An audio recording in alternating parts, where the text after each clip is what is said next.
All is well with the middleweight division again. Gennady Golovkin back as a world champion after his win over Sergiy Derevyanchenko.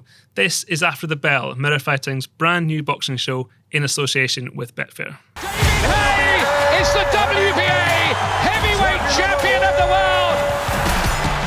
Float like a butterfly and sting like a bee.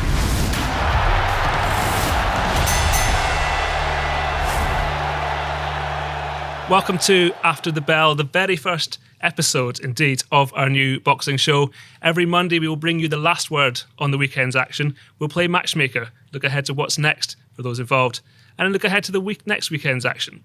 I'm Martin Domin of Mirror Fighting, delighted to be joined today by boxing journalist Declan Taylor. Welcome, Declan. Cheers. Of course, there is only one place to start this weekend.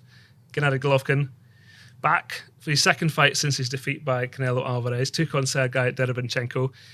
First round, knocked him down, looked set for an easy night and then maybe on to bigger fights, but suddenly it got difficult in the middle rounds. Eventually, perhaps the championship rounds, he got himself together and did enough to win.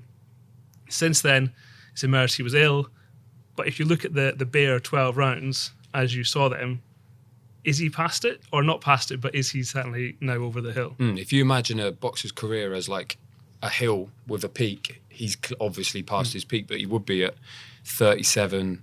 He had like 300 amateur fights more than he's had over 40 fights as a pro now. He's obviously going to be getting older and looking older because as well, his style is a pressure fighter, really. That sort of style, it doesn't lend itself to long careers, and he's already been going for long enough.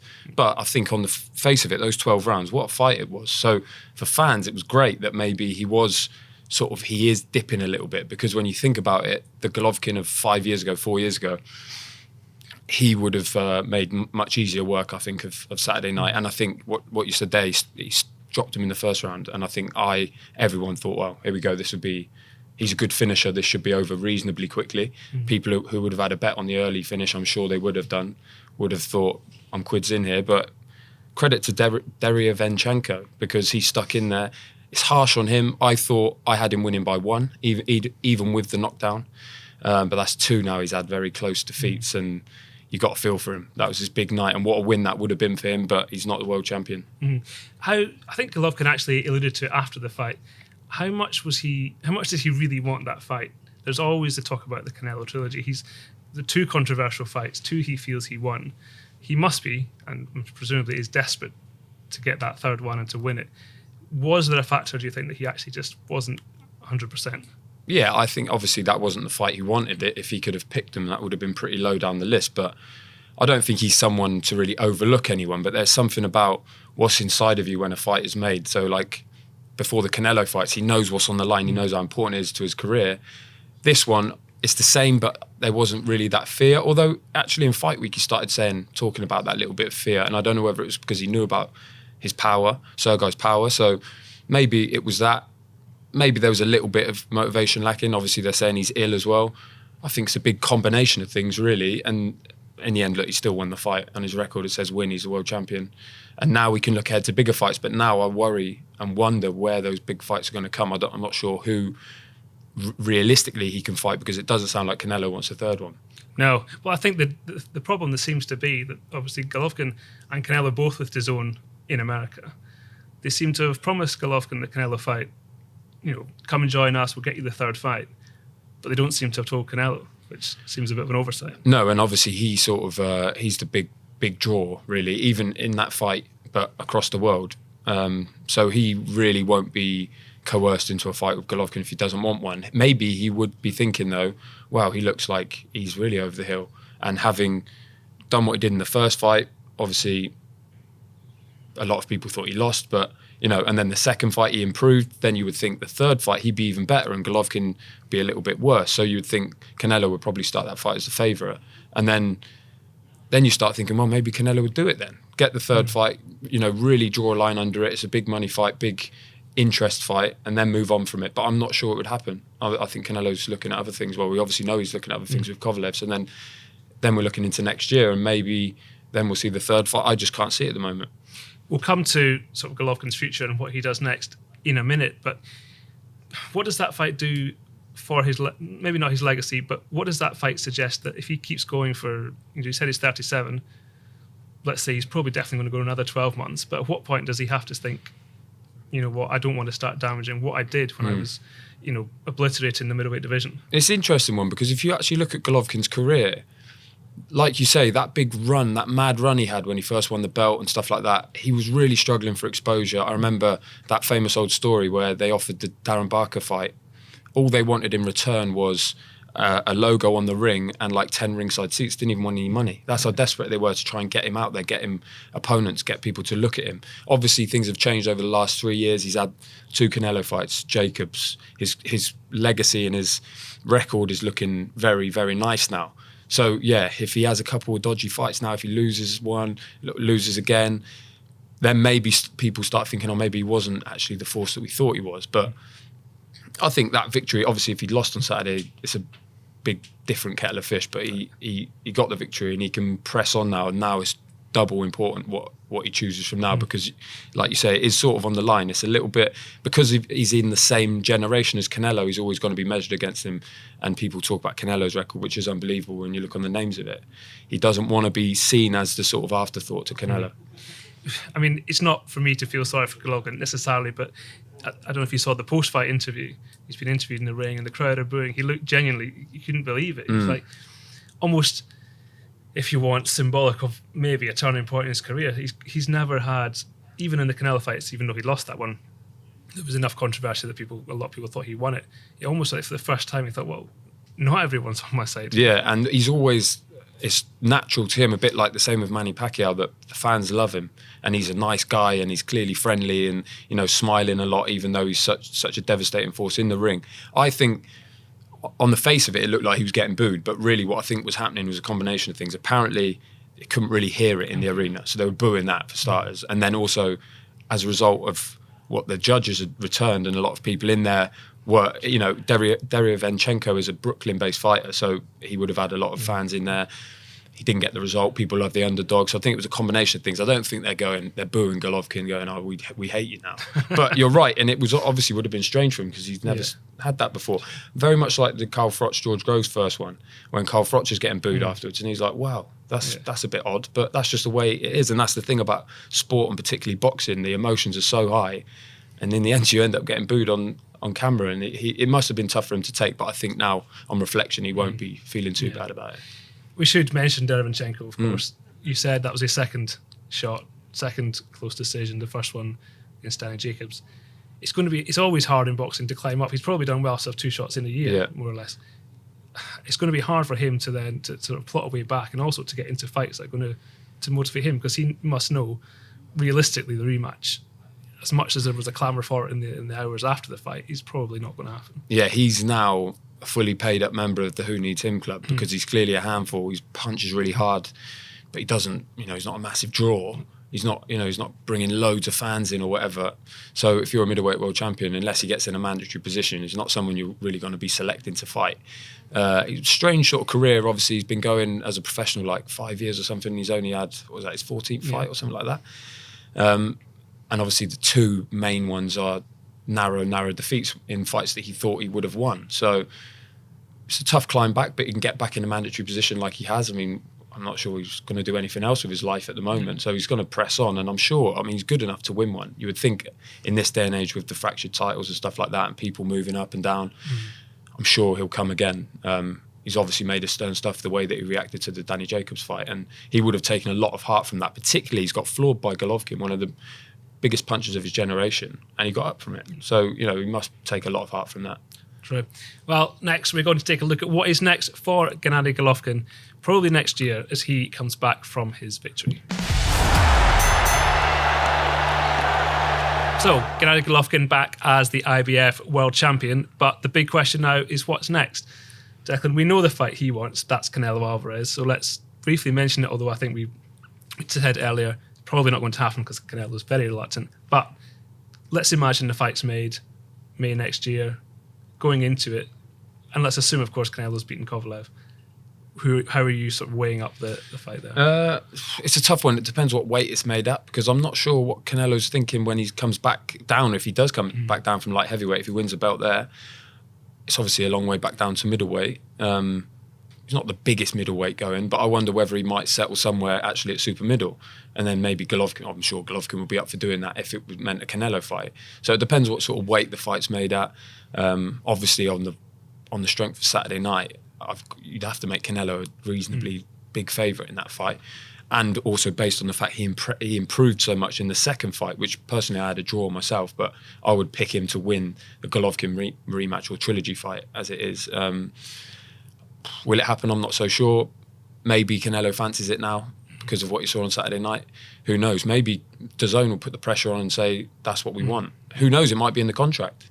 We know that the Deontay Wilder contract with DAZN had included an Anthony Joshua fight, so maybe this one includes a trilogy fight there. It's hard to say, but Golovkin has options because he's such a big name. There's so many people who'd love to fight him and will now be looking at him thinking, I could beat him and get that name on my record, and then everything changes. Well, you are right. Canelo is the favourite. He is 9-4 on with Betfair. Golovkin 7-4. Well, that's pretty conclusive odds, isn't it? Like big in Canelo's favour, which was nowhere near that for the first two fights. But I suppose it makes sense. Yep. And that fight to happen is 3-1. The favourite is Callum Smith. Now, Callum Smith, of course, takes on John Ryder, defends his world title next month. And I think the massive plan for that, for Callum Smith, is Anfield next May. Yeah. Golovkin, Smith, Anfield? Yeah, I think they need, obviously, to do Anfield, it's not going to be cheap. They're going to need a name. They're talking about Billy Joe Saunders and Callum Smith in Anfield, but I'd love to see it. But, the Golovkin factor would be something special. And obviously for Smith as well. It would represent a chance for Golovkin to go and fight Smith up at super middleweight. I think it would make a lot of sense. It'd be great to see. I mean Golovkin loves the UK as well, so maybe that's right. That's the favoured fight in terms of odds.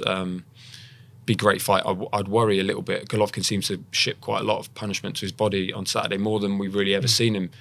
That's a bit of a worry if you're fighting Callum Smith, who obviously loves that left hook to the body. Big guy, long range. Be a great fight, great test for Smith as well, because he's waiting for that real star name on his record. That Golovkin would represent that. Golovkin, the slight favourite, 4-5. Callum Smith, evens. But that's a very close fight. And another very close fight with the odds, the same odds, Golovkin, Billy Joe Saunders, which is a fight that has been, to be fair, talked about for a long time while Saunders was middleweight champion, now super middleweight champion, but there's no doubt he would comfortably come back down, surely. Yeah, and Saunders, he signed for that fight before. Remember, it was going to take place in Kazakhstan at like an expo or something. He's already signed for it. He'd be up for it. I always thought that Saunders, out of all the middleweights, would be the one that give Golovkin the most trouble because of his movement and his southpaw, just that style. As long as he can stay out of trouble, which we know he can. He did again. I know Lemieux and Golovkin are different fighters, but he's shown how he can deal with a big punch, a big pressure fighter like that. Saunders just a slight underdog in that fight. I'd pick him to win it if it was to happen. For that reason, I'm not sure Golovkin would fancy Saunders really, although it would be a belt on the line. I think he would look at him and think, do I really need that? I'm going to have to track him down all night and might not get near him all night. I'd rather have someone who stood in front of me. So I'm not sure. Maybe Saunders will finally get the nod for that fight. It'd be great for him. Same way it'd be great for Callum Smith. But it's right that Golovkin's a favourite in those two big fights just because of his profile. The problem with Saunders, at least with Callum Smith, he has Liverpool, he has Anfield. Yeah. Billy Joe just doesn't have that following, does it? He can't do it at Stevenage Football Club again. No. He'd have to do it in America, of course. But yeah, but he does bring the belt. I know Smith does as well, but it's not like Saunders brings nothing to the table. And he's I say like him, people know about him in America for rightly or wrongly, and obviously his profile will be boosted more. Well, that's the plan in the fighting on the undercard of KSI and Logan Paul. So hopefully his name will be bigger in America. I know Golden Boy don't like the look of him because of what he did to Lemieux, in terms of they know that they put him in front of Canelo. Canelo's going to have to chase him all night, and they're interested in entertainment, i.e. getting someone to stand in front of Canelo. So will Golovkin look upon Saunders the same way? Maybe. And maybe he'll miss out again, but who knows? It's a great fight if it happens. Perfect matchup of styles. And the final name on the list, the man that nobody wants to ever fight, Demetrius Andrade. That fight 6-1 to happen. Golovkin the 11-8 favourite in that one. Well, it's a DAZN fight, isn't it? So it would make sense from that point of view. Again, middleweight title on the line. Not a huge seller though. Not a massive seller, but maybe one day will be if he has a big fight like Golovkin. to be honest, with the DAZN money, I don't think it really even matters because he's getting paid whoever he fights. So I think, again, it's a little bit of the Saunders factor where you think, maybe I'd rather have someone I didn't have to chase down. Andre slippery as well. Good fighter. It's a good fight. I think it's an outsider at this point. It's not like Golovkin and his team are going to be banging on Andre's door this morning. I'd hope not anyway. Call the police. But I think it's a good fight. Got to say it's unlikely at the moment. I think the rematch from Saturday has to happen, I would think. But will he do it? If he was ill, maybe he'll think, well, I'm going to be better in the rematch. So then he'll fancy it. He'll think, I've beaten him on my worst night, so I'll really beat him on a good night. Oh, listen, I've no doubt he thinks he could do a better job. But at 37, I just don't know that he wants to have a training camp, another training camp for a fight that he wasn't fussy about the first time and then to do it all over again. But it may come down to a lack of options, I suppose. Yeah. So I think there's a clamour to see it. People want to see it, don't they? Because a lot of people want to see it now. Do they want had to see him losing? In 6 months' time, yeah, maybe. Will they look back? Yeah. I don't know. I mean, gut instinct, is that what happens? Or I would think so. Okay. I would think so, but just based on that list. Although I guess Callum Smith, depending what happens against John Ryder, don't write him off, by the way. Good fighter. But obviously, Callum Smith's a big favourite there in Liverpool to win. And then they've got to set something up because Eddie Hearn's under pressure to deliver for Callum Smith. He wants a big fight. He's been waiting a long time for a big one. Golovkin would represent that. So, do you know what? Actually, looking at it, I think maybe that would be the most obvious fight. It's whether Golovkin would want to fight in the interim, because obviously we're going to have to wait until the end of the season, you would think, to fight at Anfield, obviously, which is the summer. Would Golovkin want another one? Would DAZN put pressure on him to have another one? Maybe. Boxing is never simple. No, exactly. So next up, we're going to take a look at what's coming up this weekend, and there's a heavyweight debut of a former cruiserweight champion. In the third and final part of the show, we're going to look ahead to this weekend's fight, and there is the much-awaited, long-anticipated heavyweight debut of Alexander Usyk. Obviously, cruiserweight, great. He, mops up all the belts. Last seen against Tony Bellew over a year ago, almost. Takes on Tyrone Spong. But this is more really, isn't it, about seeing how Usyk develops to the heavyweight division? Yeah, and Spong represents a good opportunity to do that. He's not a massive heavyweight. I think he comes in like 225, something like that, 230 max. So he's not huge. When you think like Joshua, Fury, the big boys are 260, 250, a couple of stone heavier. So it's a good introduction. Bellew, to be fair, was a good introduction, even though that was at cruiserweight. It was that sort of settling in period. Takam was the original opponent before Usyk got injured. For me, would have been a better gauge, I think. I don't think he'll have too many problems with Spong just because of his style. I think obviously I expect him to win. But it's a very interesting transition to heavyweight. You only got to ask David Hay, someone who did that, cruiserweight, unified world champion, and then moved up to heavyweight. And he said that even in sparring, you realise how much harder these guys hit. They're not when you don't expect it. Because if you think about it, people go up in weight a lot, but you go from light welter to welter, you're talking like 7 pounds, or it's less when you go from 130 to 135. So, but obviously going from cruiserweight to heavyweight, there's no limit. Without stating the total obvious, there's no limit. You could be fighting someone colossal, 2, 3, 4 stone heavier than you. And it makes a difference with punching. And Usyk, I'm not sure if you'll agree, but he's not the totally elusive, slick sort of guy that a lot of people think he is. He gets hit. Bellew did catch him. Bellew caught him a few times, but it's because he's got a good chin and he fancies it, and he'll say, I'll take one and give one back. He's a lot like Golovkin in that sense. But maybe at heavyweight, he'll start thinking, okay, maybe I won't do that. I'll move in and out a little bit more. We know his feet are great. Southpaw, very tricky, can punch as well. I was speaking to Malik Scott, his former sparring partner, who just says he's punching you when you really don't want to be punched, and you think you're having a breather or you think you've just evaded something, bang, bang, bang, he's straight back on you. So that's going to be interesting into the mix at heavyweight, which is great at the moment. Obviously, he wants to come through in style against Spong and then move on to bigger and better things, but I think it's a perfect sort of bedding in fight. And let's not forget he's boxed at super heavy as an amateur, boxed Joe Joyce, boxed all sorts of people at that weight. So he's no stranger. He's not like he's small. He's like 6'3", 6'4", something like that. In today's era of massive heavyweights, he's going to look small against a few of them, but he's got the skills, I think, to pay the bills. And I think David Haye, what he said, is so important in a fight when you're going up from cruiserweight. You've got to hit them something early, just so they go, wow, okay, I've got to think about this now. They're not just doing whatever they want. So as long as Usyk gets a foothold in a fight, I can see him running away with a few at heavyweight. I mean, he's 100-1 on to beat Spong. Is he? He is. So that's, unless something dramatic happens, that's a formality. Really, it's now about how he plots, his heavyweight career. It's a difficult division to navigate with, titles largely sort of taken care of for the next few months, maybe 6 months, even maybe up to a year.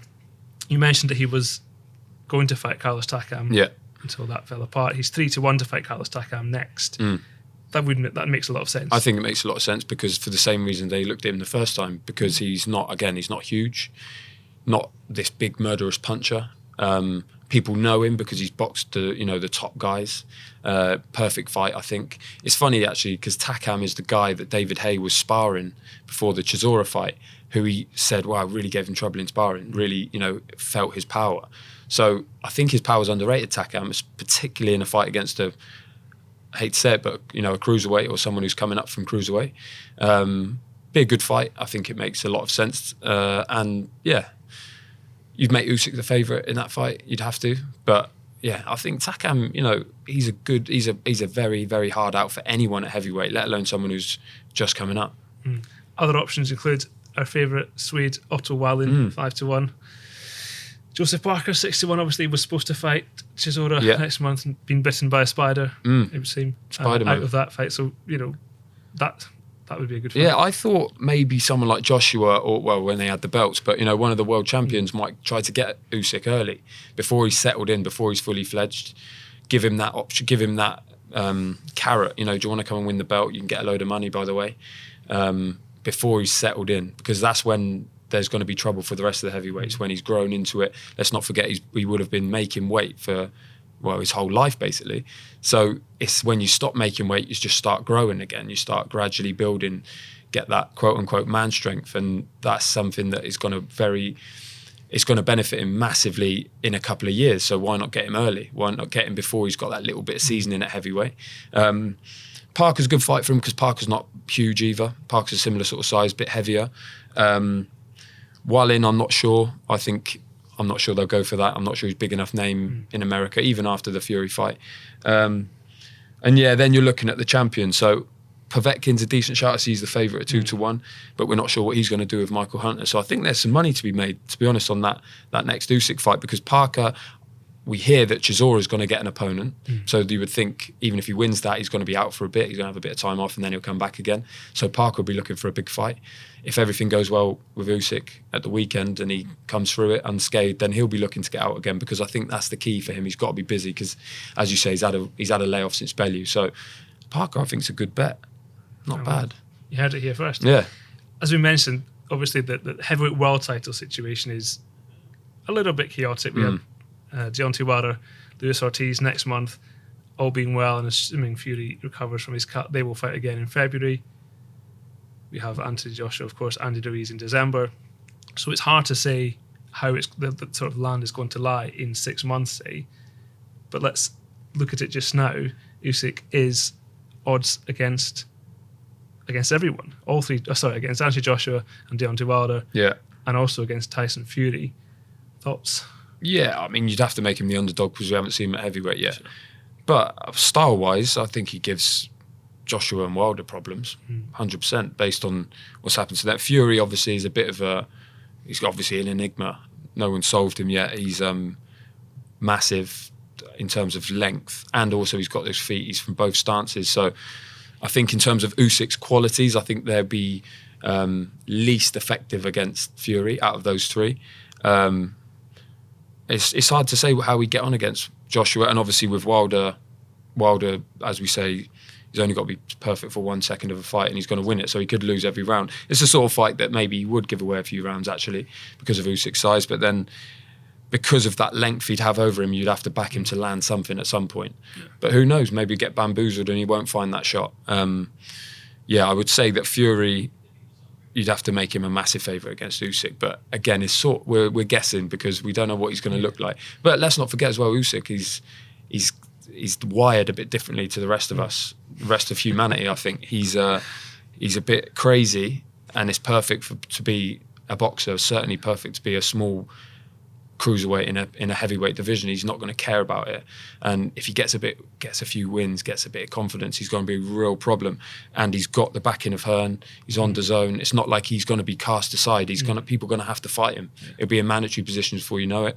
And I mean, was he not made mandatory with WBO? I think so. And I guess he's missed it because I'm not sure how they do it, but I guess he's missed it because he didn't take it straight away. That was the Andy Ruiz problem they would have had. So yeah, he's going to be a big player. And I said it when he was a cruiserweight. I said he'd be the man to upset Joshua. Obviously, it's happened already, but now I think he's going to be. It's going to be a real handful, and it's a great addition to that mix. Absolutely. Let's move down a few pounds now. Also on Saturday night, Josh Warrington defends his featherweight world title. Again, it's not for me to feel sorry for fighters, but I do feel his frustration to win a world title, beat Lee Selby, to then defend against Carl Frampton, and then to fight Kid Galahad, who nobody really wants to fight. It was quite a dreadful fight, but he had no choice. What he wanted, what his fans wanted, I think what everybody thought he deserved at that point was then a big fight, a unification fight in America, be it over here. He's not. Instead, he has Sofiane Takoucht, which is basically the best available opponent in the IBF rankings. And again, it could be a problem getting up for this fight. It's a tough one because it's a bit like when you said the heavyweight division. The featherweight division is sort of in flux as well. When you look at it, we don't really know. Valdez is gone already. That WBO belt is going to be boxed for by Stevenson and Joet Gonzalez. Good fight. So WBO one's taken care of. Then like the other belts are sort of, we don't know what's happening with Santa Cruz, don't know what's happening with Gary Russell Jr. So it's like a division you can't really sort of put your hat on. So they've obviously had difficulty getting him a good opponent. He'll have no problem beating Takoucht because Takoucht, I think, he's a 3-time European champion. So, it shows his level. That's clearly his level. He's lost a couple of times. And yeah, because if you look at Warrington's record, underdog against Selby, underdog against Frampton, pulled it out of the bag, 2 exceptional performances. Then he's the favourite against Kid Galahad. I mean, Kid Galahad, you're never going to have an easy fight against him anyway. So, but when he's the favourite, when he's the underdog, it lights something under it. I think it's that mentality he's got, that leads fire. It really does help him when people are writing him off, and when he's the underdog with betting slips. People saying he's going to lose. He loves that. So now everyone just expects him to win. I don't know. He's too diligent to lose his fight or take his after ball, I'm sure, because he knows what could be to come. But I mean, that's his biggest opponent, I think, is complacency. Talking about Kid Galahad, I believe he now has another final eliminator. Right. So we could have him again. So we could be, if he doesn't get the fight he wants, let's say, sort of April, May next year, he could be stuck having to fight that. And I'm sure Kid Galahad, great. And I'm sure there's part of Warrington that wants to sort of put it to bed once and for all, no doubts. But it's that sort of mandatory situation getting in the way a little bit of the fights we actually really want to see. Maybe, but then he can always vacate if he wanted to. I'm sure he wouldn't.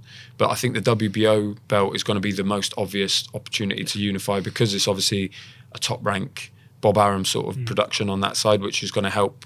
Frank Warren's very much in cahoots with them at the moment. So Shakur Stevenson, I remember being in, I've forgotten who he fought, but it was on the undercard of Amir Khan in New York against Terence Crawford, and he called out Josh Warrington in his post-fight interview. It was like, wow, they're obviously looking at him. They know about him in America. I would think, to be honest, at the moment, you want to get Shakur Stevenson now. A bit like the Usyk situation. You want to get him now because he's young. He's only going to get better. His style, he's hard to beat. But Warrington, that pressure, really putting him under the cosh, using that experience, using that grit.